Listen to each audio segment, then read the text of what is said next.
I'd be curious to know how you're feeling about that. The market's been kind of dark lately, and if you guys know, when we did our Stormproof Investing event, that was one of the things I was mentioning to you, pretty consistently that good times always come to an end, and you always have to be kind of ready for that. And so just kind of understand also that this too shall pass, whatever it is, whether it's good or bad. There's always another reality right around the corner. I mean, the market kind of changes a lot. And what's really interesting is that the stock market is one of these things where 5 years from now, you won't even remember whatever we're talking about right now. Like 5 years from now, it won't matter. And so don't forget that long-term buy and hold investing is historically proven to be the best approach, right? So if the market kind of does weird things and scares you, the biggest mistake you can make in the market, in my opinion, is to just get scared and sell. If you react out of fear, then you're going to end up losing a lot of money that way and a lot of opportunity. So if you want to talk about what's happening, I like to talk about what's going on in the market mainly for either educational purposes or strategic purposes, where you can maybe make a move and make more money or buy into a stock at a certain price point or diversify a little bit or hedge your risk or something like that. I don't really talk about it as like an opportunity for you to just evacuate the building and run out. Like remember, the biggest mistake you can make as an investor is to not invest at all. So don't let anybody talk you into not being an investor or somehow thinking that the stock market is the devil. That's not going to help you. That's not going to get you where you want to get to. All right. So one of the things that I wanted to start off with for sure is Bitcoin. So there's a conversation about Bitcoin in an article that I was reading that was really sort of questioning the assumption around Bitcoin as a type of digital gold. Like there was this belief that Bitcoin was similar to gold in the sense that it could be an asset that's used to hedge and protect you in the event that there's a recession or if there was too much inflation. And that's kind of what gold is supposed to do, right? Or we hear the dollar's collapsing and dropping in value. So we say, okay, let me go buy some gold because gold will sort of protect me against that. Well, let me read this to you. There's this article here where they basically say that Bitcoin's most recent plunge is evidence to show that Bitcoin is not really the new gold. They said that you got to be really careful in understanding this asset. And this is the thing, the risk with Bitcoin is that we've never seen it before. So we don't know what Bitcoin really does long term. A lot of the way you understand stock market dynamics is, we got over 100 and something years of data, so we can look at different regimes, different situations, and see how assets react in different economic situations. We don't have that with Bitcoin. We have, 13, 14 years of history, and that's all we've got. And so we're still learning here. So it says here, this is according to Citi. Citi says it may be too early to classify Bitcoin as digital gold, despite its safe haven properties and a recent correlation with gold. Many Bitcoin fans regard the cryptocurrency as a digital version of gold because of its finite supply and its function as a store of value. Others disagree due to its notorious volatility and its high correlation with stocks in 2022. Citi analyst Alex Saunders acknowledged that it can and has displayed both safe haven and risk asset behaviors, but said the digital gold analogy isn't yet warranted. Just look at the price decline over the weekend, he said. Quote, with most major markets closed when the events in the Middle East over the weekend became widely known, Bitcoin's initial price reaction was negative, falling 10%. In contrast, PAXG, a token tracking gold movement, was up. He pointed out in a note on Tuesday, I think it's too early to think of Bitcoin allocations as akin to gold. Bitcoin does not yet exhibit the store of value properties of gold, despite being a limited supply of zero coupon bearing instrument. Very interesting. That's a really interesting perspective because what they're basically saying is that if Bitcoin really was similar to gold, then when you had the geopolitical risks show its ugly head in terms of the stuff going on in the Middle East, Bitcoin would have given you a reaction similar to gold. It would have went up in value because of the heightened geopolitical risk. Gold typically goes up when there's a riskier economic environment. Bitcoin didn't do that. Bitcoin was off overdoing its own thing, And so really, That's fascinating. I did not think about that, and I think that that's worth considering. So, what it doesn't really say Bitcoin is a terrible place to put money. It just says that in a way it might potentially violate one of the most important rules of investing, which is that whatever you do, you got to know what you're getting into, right? You got to know what you're getting into. And the thing about Bitcoin is that I'm willing to bet you that in the next, say, 5 to 10 years, we're going to learn a lot about Bitcoin that we do not know right now. Like Bitcoin's going to come out of a bag on us and just bring something where we're like, what the hell just happened? What was that? Right? You look at the price of Bitcoin now, it's about 62,258. If you've been a long-term investor, say 5 years, you've made an insane amount of money, 1,100% ROI. So overall, it's been a great investment. Overall, if you did what my wife did, my wife bought a bunch of Bitcoins back in 2018. She didn't look at her portfolio till last week. She made over 1,000% ROI. So sometimes, quote unquote, ignorance can be bliss, or looking away can be blissful. That's what she did. Now, if you've been invested the whole length of the life of Bitcoin, which would be almost impossible, or not even the length of the life, actually, this only goes back to 2015, which actually we knew about Bitcoin in 2015, you would have made an 18,939% ROI, which is just absolutely unfathomable in terms of, but really this is doable, right? A lot of you knew about Bitcoin in 2015. So if you had just bought it in 2015 and let it go and didn't think about it, you'd have made a ton of money. Now, the last year, you've doubled your money, 105%. That's really good. So overall, Bitcoin has been a nice investment.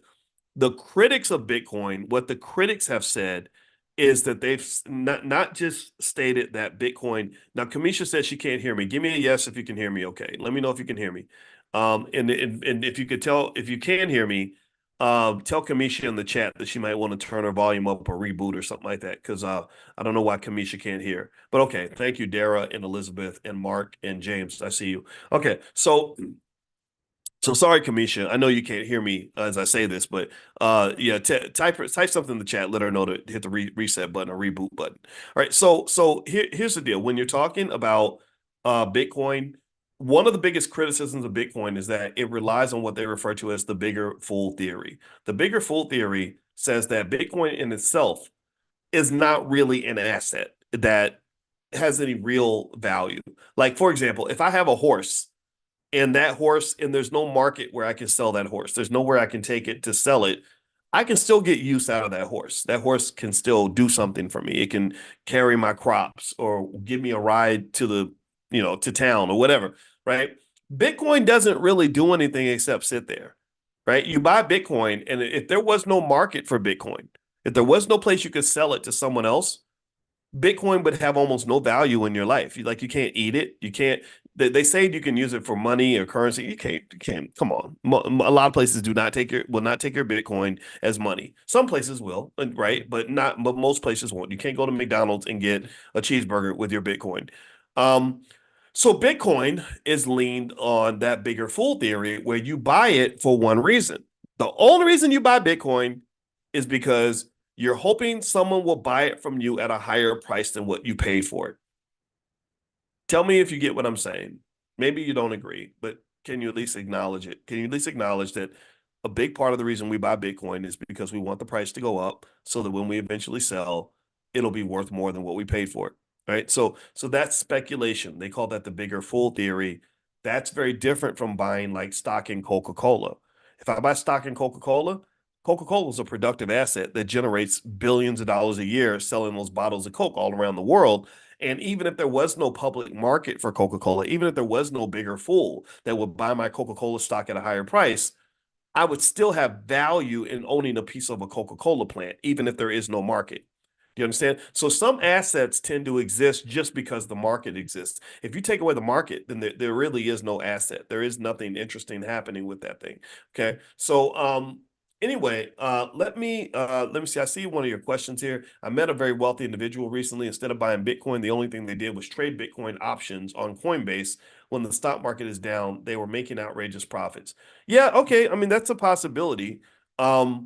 Yeah, I mean, it's not inconceivable. Trading Bitcoin options. Okay.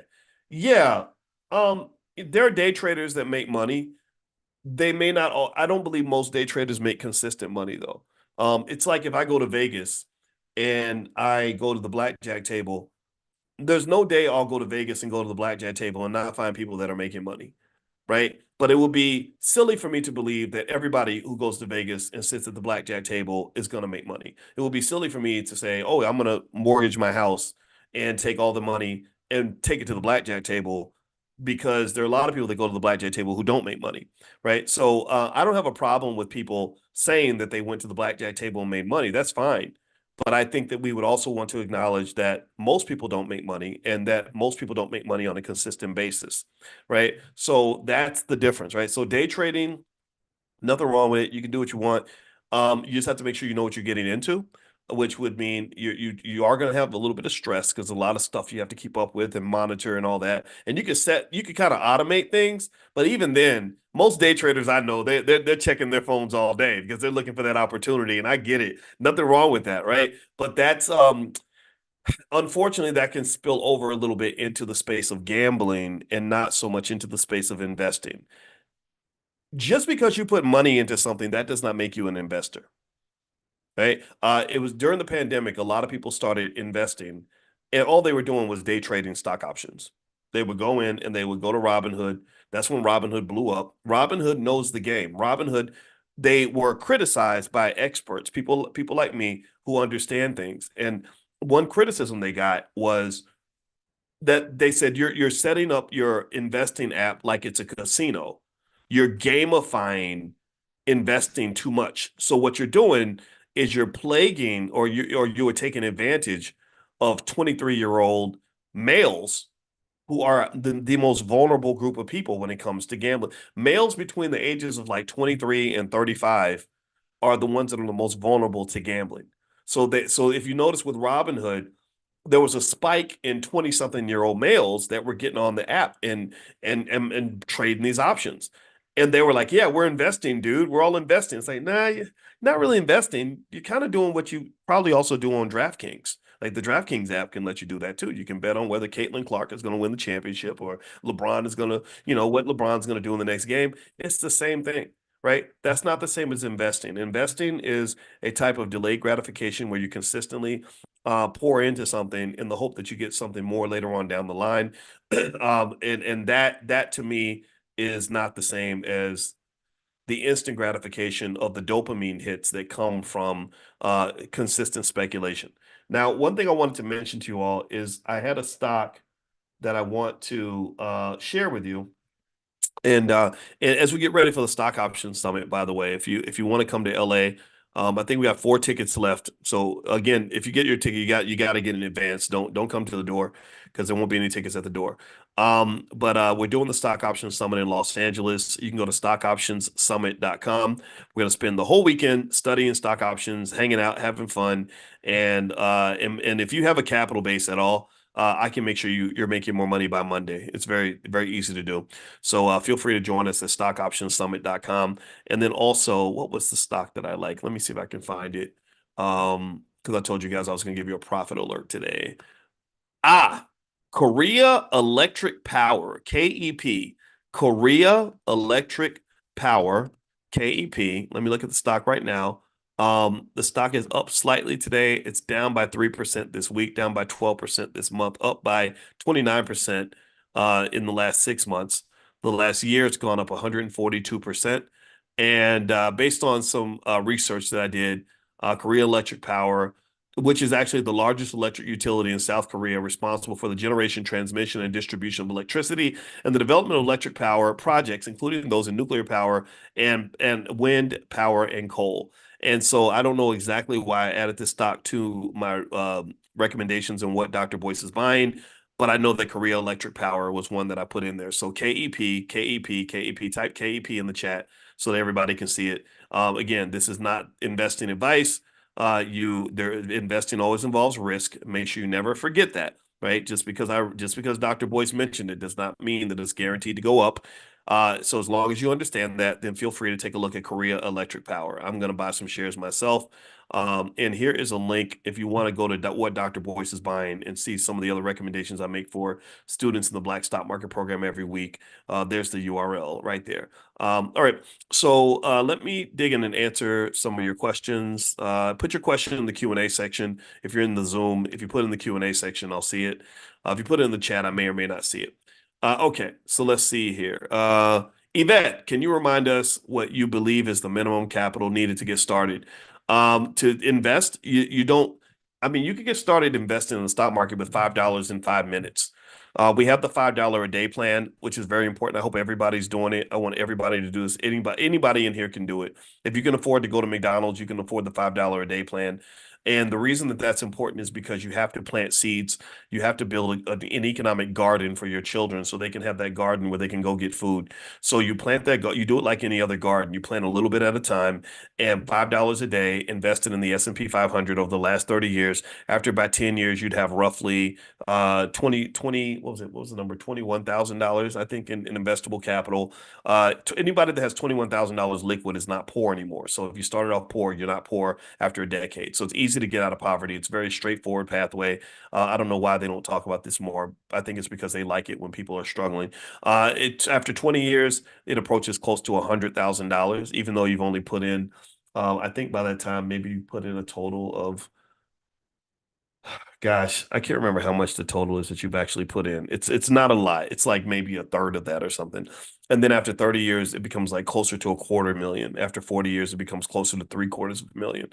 And so what does that mean? That means that if I've got a kid that's born right now and I start planning ahead, Sun Tzu in the art of war, Sun Tzu said, battles are won before they begin. Battles are won before they start.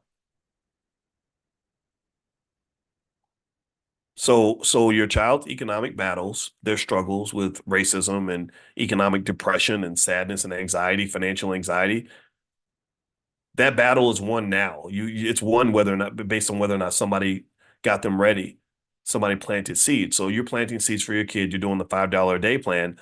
By the time that kid is 20, they've got close to $100,000 liquid in their bank account. No young black man with $100,000 liquid in his bank account is going to have to risk going to jail to make money. He's not going to have to go sling dope.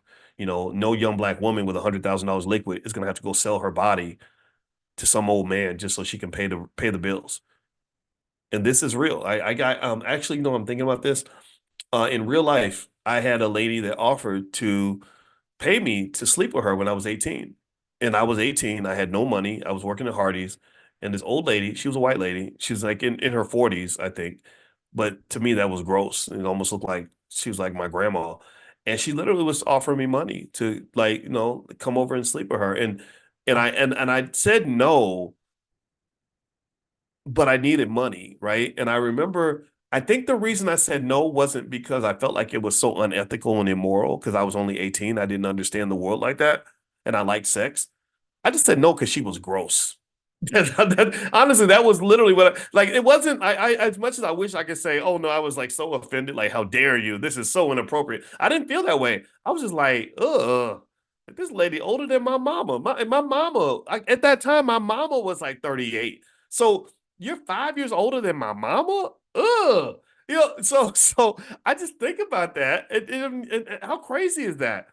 Like I literally, like I almost got sex trafficked, and I went to this other guy who was like an older guy. And, they're supposed, older guys are supposed to mentor you and all that. So I went to him and I said, I think this lady is trying to hit on me. And he said, yeah, she wants to sleep with you for money. He said, yeah, just go sleep with her and get the money. That's literally what he told me to do. Thank God for common sense. Like I was like, first I was like, ugh, and then I was like, no, I don't think I don't something don't feel right about this. But seriously though, I mean, so you think about that. The only thing that made me even consider doing that was because I had financial problems. I was 2 months from being homeless. Like I had been homeless when I got to campus. I had nowhere to live. I was going around looking for jobs at different restaurants. And so that job at Hardee's saved me, right? That minimum wage job. So if I'd had money in the bank or a capital base, you don't have to make hard decisions like that. Do you understand? Life becomes less difficult when you got resources. Chris Rock used to say that, it's not about having a lot of money, it's about having a lot of options. Options, options, options. That word options keeps coming up. And I'm not just talking about stock options, I'm talking about options. So give your kids options, man. Don't put them in these situations where they got to make hard choices. So anyway, that's so the $5 a day plan. If you want to do it, you can go to blackwealthmasterplan.com. I show you specifically and exactly how to get started. But the thing about it is that really $5 a day is the bare minimum. Some of y'all are doing pretty well. Some of you are making, 80, 100,000, 150, $200,000 a year. For you, I'm going to challenge you to a higher standard. Don't do the bare minimum. The bare minimum was designed for people that can only do the bare minimum. If you can do 10, 20, $30 a day, well, guess what? Your child is far better off. $20 a day is $600 a month. $600 a month is about the amount of the average used car note in America. So $600 a month invested for your child means that you have to love your child as much as you love your car. If you care about your child's future as much as you care about your car, then you would be willing to put the same amount toward each one. $600 a month invested for your child in the S&P 500. After 10 years, it wouldn't be 20,000. They'd have about 80,000. After 20 years, it wouldn't be 100,000. It'd be 400,000. After 30 years, it's not a quarter million, it's a million. So that kid that has, let's say $500,000 to $1 million, they can very easily right now, like what we do, like in the Prime program, they can literally go buy a stock like Meta, and if they own, let's say, I don't know, let's see, for $500,000, let's say they owned Meta's trading at how much? $500 a share. So let's say that they owned 1,000 shares of Meta stock. They could literally sell those options that expire on May 17th and generate a monthly income of about $20,000 a month. Literally $20,000 a month. Just with like it's a very easy, straightforward process. It's not hard to do. And $20,000 a month means they would make the amount of money that a lot of doctors don't even make, and they wouldn't have to go to medical school. All you would need is a capital base.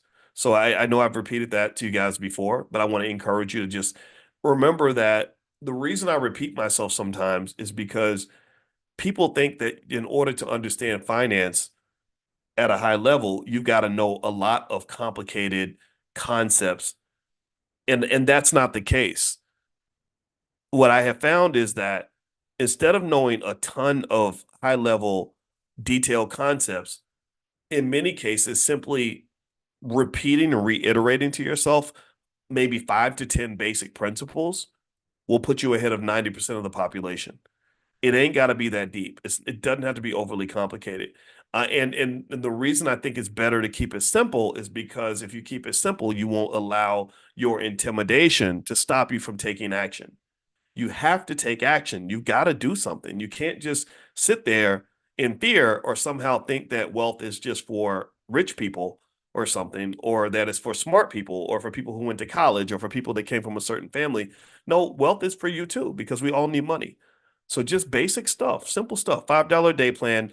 If somebody went to blackwealthmasterplan.com and did the $5 a day plan, which is totally free for anybody that wants it, that would be right there enough that will put your family, well above middle class. Like you could be upper class in less than a generation. So let me keep going. All right, so please repeat the dates. You mentioned you will be in Philly. Will you send Yvette? Yes, Yvette. That's the Get Money Fest. Jay Ortiz is running that. Jay Ortiz is a rapper out of Philadelphia. He invited me to participate. I'm very happy to do that. And there's a fashion designer. I don't know her name, but they're doing really well in Philadelphia. And I look forward to it because it's a chance for me to engage a lot of people of different age groups. So there will be people, 40, 50 and above, but there'll also be a lot of people in their 20s. And I think that young people, especially young people that want to be financially independent, or maybe you want to be an artist or whatever it is you're trying to do, I think that there's some basic financial principles that can be really beneficial to you. So the Get Money Fest, from what I gathered, is going to be like a mix between a concert and financial literacy and business training. So it's going to kind of be both. Like, so, Get Money Fest. That's what they're calling it. Let's see. Norman says, Dr. Boyce, you're a blessing. I'm the first in my family to invest in the market, and it's working for me. All right, awesome. You are the Moses of today, taking your people to the land flowing with milk and honey. Well, I appreciate you saying that, Norman. But I'm going to humbly submit that I don't see myself as anybody's Moses. I do love the Moses Harriet Tubman spirit, because I do think that all of us should be the Harriet Tubmans for our families. I think all of us should be in a position where we are introducing the people we love to ideas that they may not have already, that can help us to all succeed and be successful, and get to the top of the economic food chain. And it's really basic stuff. Like, for example, and this is what we're just really good at in the Black Business School. In our Black Millionaires of Tomorrow program, which you can take a look at blackmillionairesoftomorrow.com. Blackmillionairesoftomorrow.com. That's our children's program. That's our business school for kids. Our kids get little bachelor's degrees in real estate, cryptocurrency, stock market investing, etc. So we like to use a lot of little acronyms. These are proprietary, trademarked assets that we have, that we develop specifically for Black children. So one of them is the model called the Poise model. And the Poise stands for producer, owner, investor, saver, entrepreneur. These are the 5 things that kids should be if they want to be wealthy. So one simple plan you can pursue is to pay your child $20 and get them to memorize the POISE acronym, and have them explain to you what each part means. Like, so what is a producer? How's a producer different from a consumer? How's an owner different from a renter? How's an investor different from someone who doesn't invest or someone who borrows? How's a saver different from a spender? How's an entrepreneur or a business owner different from someone who's an employee, right? And then those ideas, if they simply have that as their core philosophy for economics, what's happened is that you've elevated their economic consciousness up a level. They're not thinking on the employee consumer level anymore. They're thinking on the entrepreneur, boss, investor, producer level. And when they do that level up, they're going to find that the economics flows a lot easier. I love that airplane analogy where I was explaining to you how when I was driving from my house to my mother-in-law's house in Gary, Indiana, we would go down this highway, I-80. It's very, very crowded. And there's always so much traffic, and it can take like an hour and a half to get there because the traffic jams can be unbelievable. And then one day I was in my flight training, and my instructor said, "Where would you like to fly?" I said, "I want to fly toward Valparaiso," I think that's what it was, which is past Gary. I had to fly past the Gary, Indiana airport. So, and I said it'd be kind of cool to go toward my mother-in-law's house in an airplane, right? So when I was in the airplane, I was flying above and I was looking down at this bumper to bumper traffic on this highway. And I noticed a couple of things. One, I noticed that in the sky, I felt very powerful because there was no traffic anymore. I could go left, I could go right, east, west, up, down, whatever I wanted to do. And then number two, I noticed that when I was on the ground, I only had one pathway, right? All I saw was the freeway, right? So not only was I stuck in the traffic, but all I saw was one route to get to my mother-in-law's house. But when you're in the air, you see so much stuff that you did not see when you were on the ground. Like, you'd be amazed at how much, like, you could drive the same route your whole life. Like, and I learned another time when I flew from my hometown of Louisville to Lexington, where I went to college. I said, I've driven this road probably 1,000 times, and I have never seen all this land that's out there. There was a big canyon that was beautiful. The fog was coming out of the canyon. I saw forest. I saw farmland. I said, I had no idea all this was there. So my consciousness, my vision just was elevated. So flying to my mother's house in an airplane was very powerful, very liberating. Instead of taking an hour to get there, it took about 20 minutes. There was no traffic in the sky. I had 1,000 different routes I could take. I felt free. Do you understand? I feel free. And so when you elevate the economic consciousness of your kids or of yourself, and you use little things like that basic poise model, where you're now thinking on that producer, owner, investor, saver, entrepreneur level, not the employee level, not the consumer level, not the baseline level, you really get a chance to feel free. You start looking at economics and you say, similar to the way I thought about getting to my mother-in-law's house. I was like, oh, there's 1,000 ways to get there. I don't have to just go down this highway and get stuck in traffic. I can go this way. I can go that way. We can circle around and do this and do that and go fly up 3,000 feet. No, or we could fly at 5,000 feet, right? That was pretty amazing, right? So when you elevate your consciousness, what happens is that you open up just an entire universe of dimensionality that allows you a million ways to solve a problem when before you thought there was only one.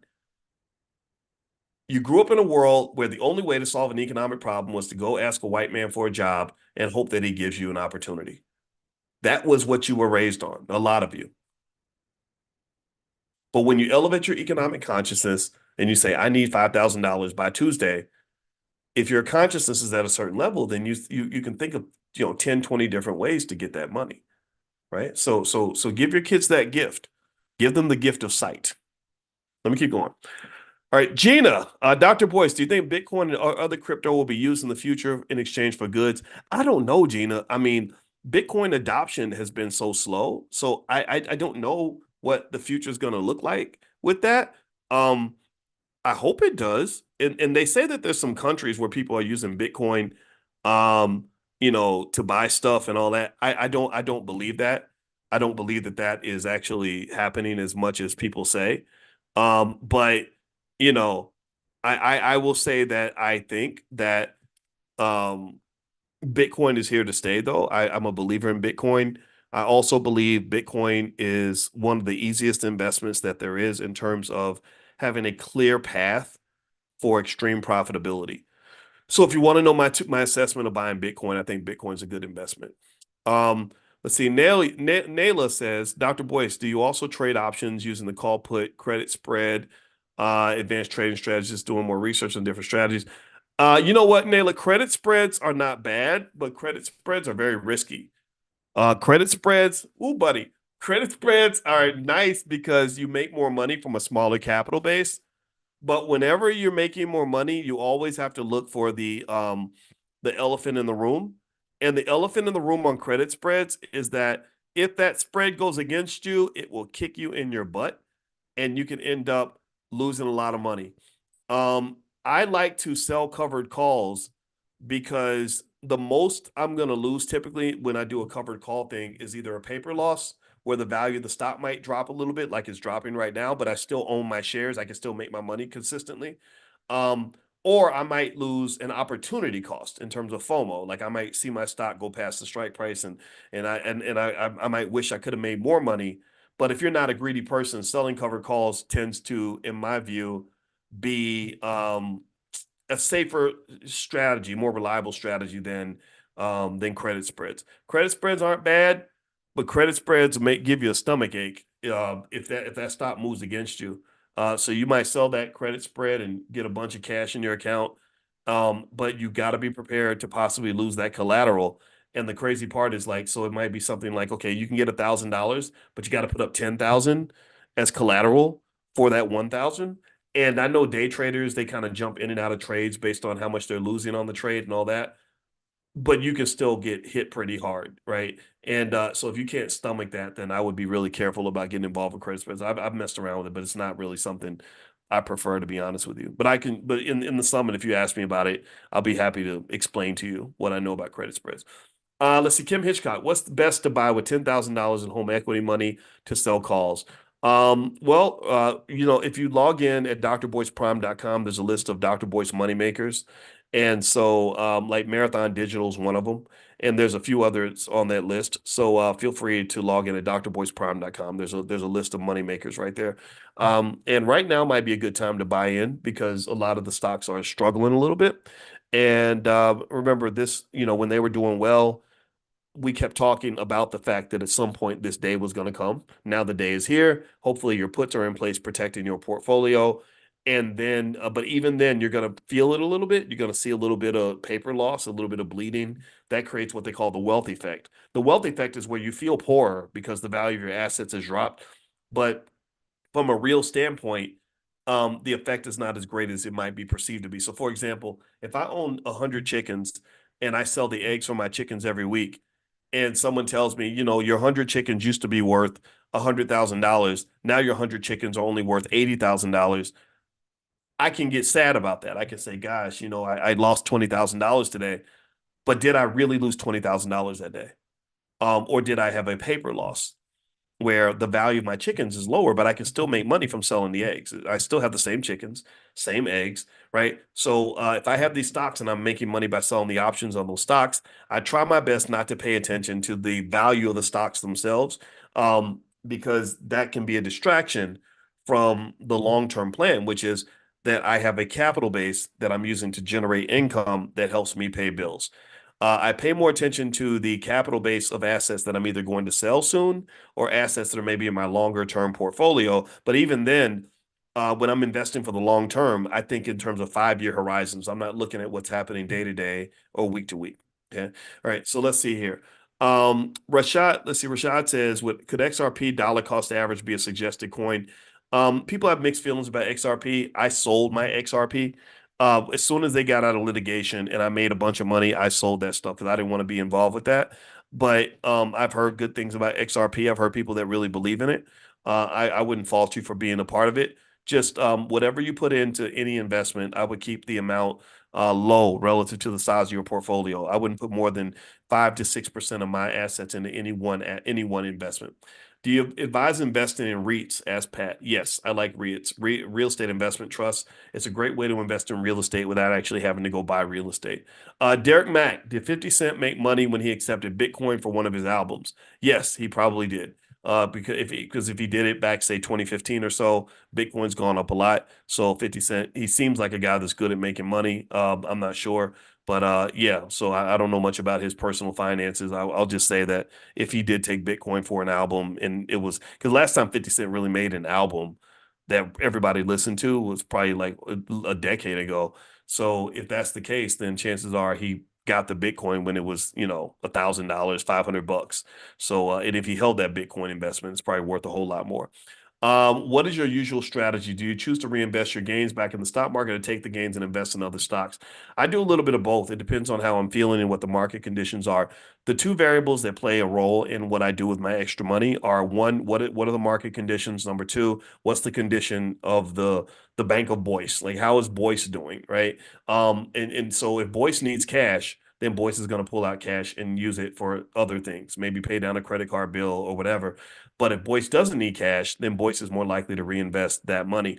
Now, if the market is doing great, then I might use that money. If I'm doing the stock option strategy, I'll buy more puts when the market's doing great. I buy my puts when the market's doing well.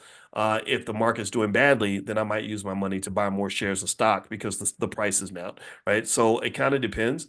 And if you come to class at drboyceprime.com, there's a lot of examples where I break down exactly what I do and how to do it. Also, we'll do a lot of that at the Stock Option Summit this weekend. If you guys want to come to LA, stockoptionsummit.com. So feel free to join us again, but don't come to the door and buy your ticket at the door because there won't be any tickets at the door. We like literally, I don't even know if all the tickets have been sold. I'm just assuming that there might be a couple left. So feel free to go to stockoptionsummit.com if you'd like to join, but don't buy your ticket at the door because I don't want to have to send anybody away. Kamisha, Dr. B, can I purchase any stock and sell a call option on it? No, you can't. If you log in at drboyceprime.com, there's a list of what they call Dr. Boyce Moneymakers. These are stocks that are best for selling options. Not every stock works in that same way. So there are variables that you have to look for connected to things like implied volatility and stuff like that that help determine which assets are going to be the best ones to sell options on. Yvette, you mentioned if you have a capital base regarding stock options. Yeah, if you have a capital base, it's easier because the capital base, it's almost like if you're a chef and you're in the kitchen, you have to have ingredients. You have to have something to cook with. But if you can put the best chef in the world in an empty kitchen and they can't really make a whole lot, right? So a capital base is like having food in the refrigerator. Right? It's like having something available that you can use to cook something up, right? So the capital base is that's what that does, right? So that's why I want you to have a capital base and I want your kids to have a capital base. Because if you give your kids a capital base, then they can, and you teach them how to cook, they're never going to be hungry. But a lot of our kids, they don't know how to cook and they've got no food in the fridge. So if you can't cook and you ain't got no food, you're going to starve. So if we send our kids into the world with no capital base and they don't know how to do anything economically, the only skill they have is getting a job, they're going to suffer. They're going to struggle. We do not want our kids to suffer.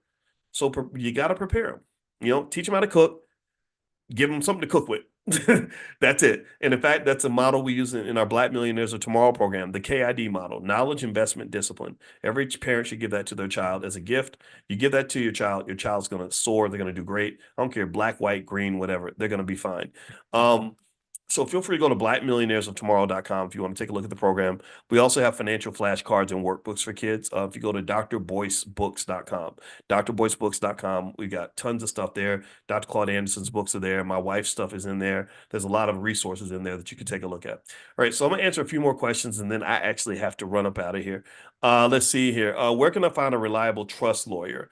I don't know anybody right now, right offhand, because it depends on what state you're in. But I mean, my parents found their trust lawyer by literally looking in the phone book and then looking at the reviews for the attorney. Now remember, to do an estate plan, you don't need a lawyer necessarily. You just need somebody that really understands what they're doing when it comes to estate planning. So that would be the approach I would take. Because I don't have anybody that I can reference to you because I don't know what state you're in, that kind of thing. All right, so let's see here. I'm going to invest in buying cover calls weekly. I'm waiting for the money to clear my bank using Robinhood. I can follow your guidance and buying puts as insurance. Now, if you talk about buying cover calls, Damien, we don't talk about buying cover calls. We sell cover calls. So remember, when you sell an asset, you're getting money in your account in exchange for what you're selling. So the selling part is the part um, that we focus on, not the buying. The buying part, there's a whole options masterclass available to all the students. And if you go to drboyceprime.com, there's a whole stock options masterclass if you want to learn about buying options and all that. But that's more on the investment speculation side. The sell side is more interesting to me because that solves an important problem that a lot of people have. How do I get enough income to pay my bills, right? And if you have a decent capital base, it's very easy to do that. So that's what we sort of do in class. So let's see here. Can you speak to the possibility of buying puts and the potential for loss if the price of the underlying stock exceeds the strike price? Yeah, so there's three types of losses generally, and I cover this more so if you log into drboyceprime.com. There's three types of losses. There's paper losses, opportunity cost, and then actual real losses. It's important to know the difference between the three because then you can calibrate and decide which loss is more acceptable for you. And so if you buy puts protect you against paper losses. But you can also protect yourself against opportunity costs, meaning FOMO, like if the stock takes off and you miss out, right? So log in at drboyceprime.com. There's a ton of information in there and a ton of lectures I've done on these topics, and it goes into detail to explain that. Let's see here. Where do we look up stock? There's a lot of ways. There's a lot of places, a lot of resources online, stuff like that. Now I see a question here that's pretty long, and I cannot answer a question that long. So take that question. I don't see whose name is next to the question, but give that question to Amani. Amani is in the chat and she is in our support team. So if you email support@theblackbusinessschool.com, that's support@theblackbusinessschool.com, they can answer that question. If your questions are one or two sentences, I can answer them quickly, but super long ones are a little bit tougher because we're running out of time here. Let's see here. Next question is, let's see, AC Salam, how do you get money out of stocks that don't pay dividends? How do you get money out of stocks that don't pay dividends? Well, you can sell the stock. You can sell call options on the stock. Um, those are pretty much two major ways. Because your stock could be used as collateral and you could sell the call option. Um, that's pretty much it. But some stocks you can't sell call options on because it's not an active market. So, what do you know about the digital dollar? Not a ton. I know there's a lot of conspiracy theories around that. I mean, everything's going to be digitized and all that. And there's probably some conspiracy that government powers have to control everybody. I don't doubt that exists, but I would not get too caught up in that. I would just adjust to what happens and what you see. Why would someone buy a covered call? Because they want to speculate. If they buy the call from you, they are betting that the stock is going to go up. So you're selling risk to someone else. You're selling the right to speculate.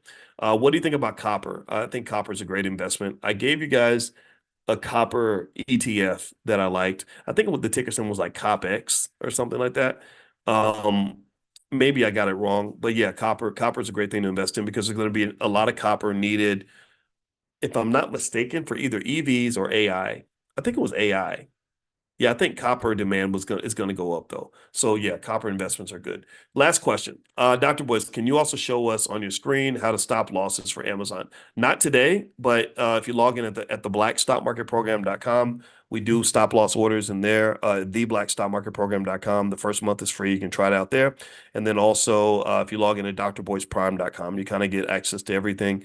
If options are of interest to you and you want to sell options and make money, stuff like that, that's what we do in drboyceprime.com. So have a good day, everybody. And don't forget that if you want to join us for financial consciousness training, you can get on the text list. I'll send you an invitation. Text the word morning to 87948. If you text morning to 87948, I will send you an invitation. All right, guys, have a good day, and I'll see you guys tomorrow.